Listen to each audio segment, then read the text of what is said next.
आज मैं आपसे शेयर करने जा रही हूँ आलू के पराठे की ऐसी डिफरेंट रेसिपी जिन्हें यदि आपने एक बार बनाकर खा लिया तो बार बार बनाना पसंद करेंगे।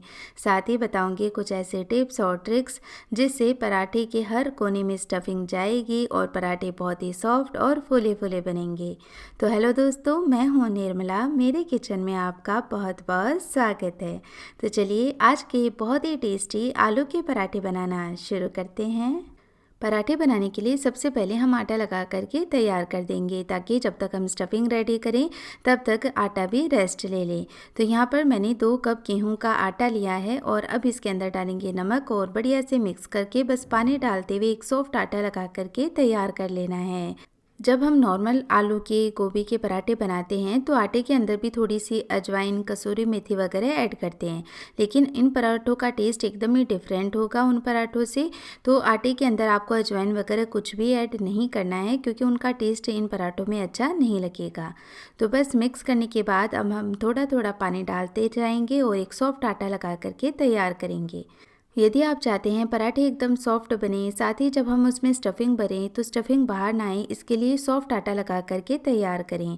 तो बस आटा हमें सिंपल ही लगाना है, लेकिन रोटी के लिए जैसे हम आटा लगाते हैं उससे थोड़ा सा सॉफ्ट रखना है ताकि हम इजीली इसमें स्टफिंग भर पाएँ। तो आटा मैंने लगा लिया है और अब इसे हम 5 मिनट कवर करके रख देते हैं, तब तक हम स्टफिंग बना करके तैयार कर लेंगे।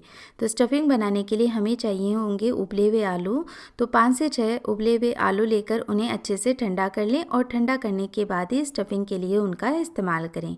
तो बस मैं आलू को इस तरह एक मैशर की हेल्प से मैश कर रही हूँ। ज़्यादा बड़े टुकड़े आलू के ना रहने दें ताकि जब हम स्टफिंग भरें पराठों में तो पराठे फटे नहीं। तो आप चाहें तो ग्रेटर से ग्रेट भी कर सकते हैं। तो आलू को मैश करने के बाद अब हम एक तड़का पैन या कोई भी छोटा पैन ले लें और इसके अंदर 1 चम्मच घी या फिर बटर गरम कर लें। तेल का इस्तेमाल ना करें, यहाँ पर आपको घी या बटर का ही इस्तेमाल करना है, उससे ही टेस्ट ज़्यादा अच्छा आएगा। फिर इसमें 6 से 7 लहसुन की कलियां डालकर इन्हें गोल्डन ब्राउन होने तक हमें पकाना है। तो यहाँ पर मैं घी के अंदर लहसुन को पका कर के ले रही हूँ ताकि इसका कच्चापन पराठों में बिल्कुल ना आए। साथ ही इस तरह से पकाया हुआ लहसुन जब हम पराठों की स्टफिंग में इस्तेमाल करते हैं तो बहुत ही अच्छा एरोमेटिक फ्लेवर आता है। यहाँ पर मैं लहसुन को घी के अंदर पका रही हूँ, लेकिन आप चाहें तो लहसुन की जो गांठ आती है साबुती यानी छिलके समेत उसको गैस के फ्लेम पर सेक भी सकते हैं, तो वो फ्लेवर भी इसमें काफ़ी अच्छा लगेगा। तो यहाँ पर देखिए लहसुन हल्का गोल्डन ब्राउन हो गया है, तो बस इतना ही इसे पकाएंगे। तो अब इस लहसुन को हम एक मानदस्ते में ट्रांसफ़र करेंगे और जो इसके अंदर घी बच गया है उसका टेम्परेचर भी थोड़ा कम हो गया है, तो इसके अंदर 1 से 1.5 चम्मच रेड चिली फ्लेक्स ऐड कर लेंगे। चाहें तो आप साबुत लाल मिर्च को लहसुन के साथ पकाकर वो भी इसके अंदर साथ ही क्रश कर सकते हैं, लेकिन फिर क्या होता है कि साबुत लाल मिर्च के टुकड़े बड़े रह जाते हैं, वो अच्छे से क्रश नहीं हो पाती है। इसलिए इस तरह से कुटी हुई लाल मिर्च या रेड चिली फ्लेक्स लेकर यदि थोड़ा सा घी में पका लेंगे तो इसका कच्चापन भी निकल जाएगा और टेस्ट भी बहुत अच्छा आएगा। तो इसे मैं साइड में रख देती हूँ क्योंकि घी का टेम्परेचर डाउन हो गया है, तो अब ये जलेंगे नहीं। और यहाँ पर लहसुन को मैंने कूट लिया है, तो आलू के अंदर ही इसे मिक्स कर लेते हैं। साथ ही ये रेड चिली फ्लेक्स भी इसी स्टफिंग में ऐड कर लेंगे।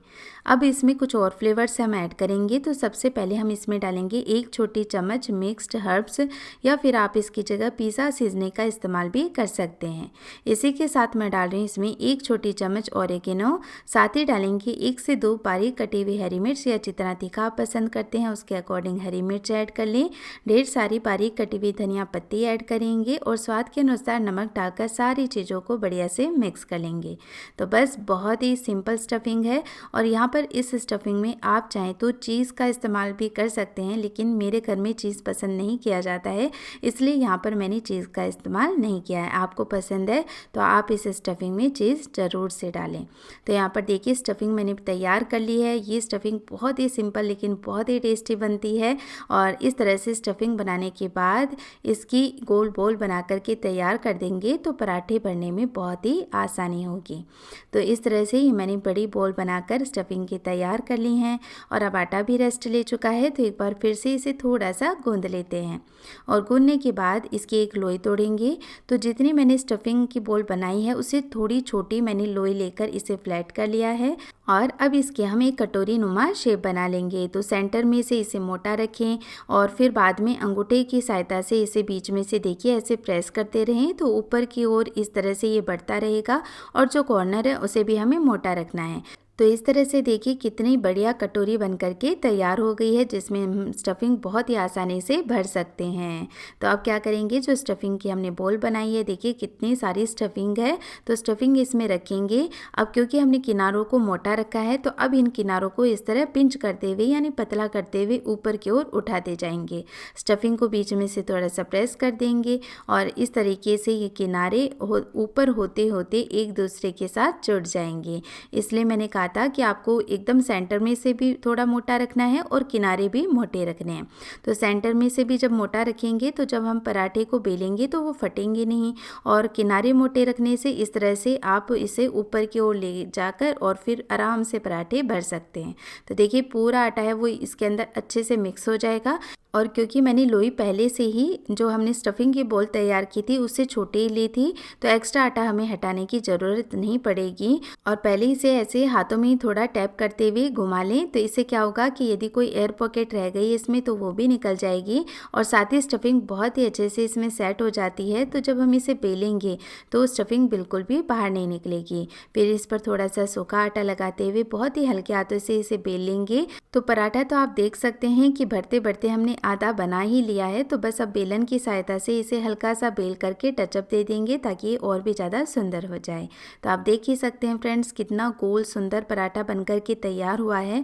और इस तरह जब तक आपको हल्की स्टफिंग इसमें से नजर ना आए तब तक इसे बेल लें। ऐसे पराठे खाने में बड़े ही अच्छे लगते हैं। अब पराठे को सेकने के लिए मैंने तवा अच्छा गर्म कर लिया है, और पराठे को पहले दोनों ओर से हम बिना घी या तेल लगाए सेकेंगे और फिर घी लगा करके सेकेंगे। इस तरह से जब हम पराठे बनाते हैं तो वो बहुत ही अच्छे सॉफ्ट रहते हैं।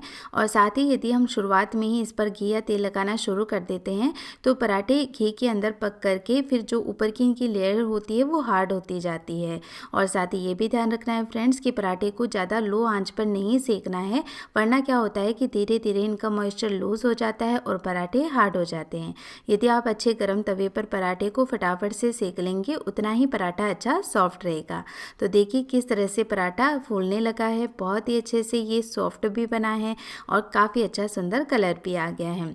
लेकिन क्योंकि हमने स्टफिंग जब तक झांक नहीं रही थी इसमें से तब तक इसे बेला है, तो बीच बीच में होल बन जाते हैं, उस वजह से जो स्टीम होती है वो वापस बाहर भी निकल आती है।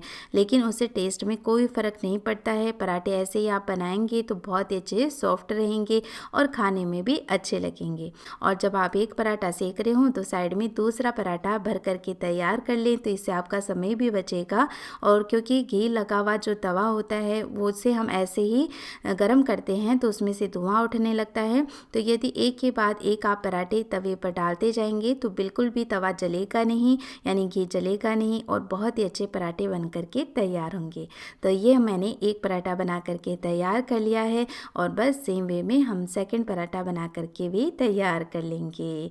तो इस तरह से बहुत ही सिंपल लेकिन बहुत ही टेस्टी पराठे बन करके तैयार होते हैं। और ये देखिए इनकी स्टफिंग आप देख सकते हैं कितनी बढ़िया से स्टफिंग इसमें चारों ओर फैली हुई है। तो एकदम हटकर स्टफिंग वाली ये बहुत ही टेस्टी पराठे हमारे बन करके तैयार हैं। और ये देखिए इनकी सॉफ्टनेस, कितने ज़्यादा सॉफ्ट पराठे बन करके तैयार हुए हैं। कहीं से भी आपको एक्स्ट्रा आटा इसमें नज़र नहीं आएगा, स्टफिंग का भी भरपूर टेस्ट आएगा। तो आप भी ये पराठे बनाएं और कैसे बने मुझे कमेंट करके ज़रूर बताएं।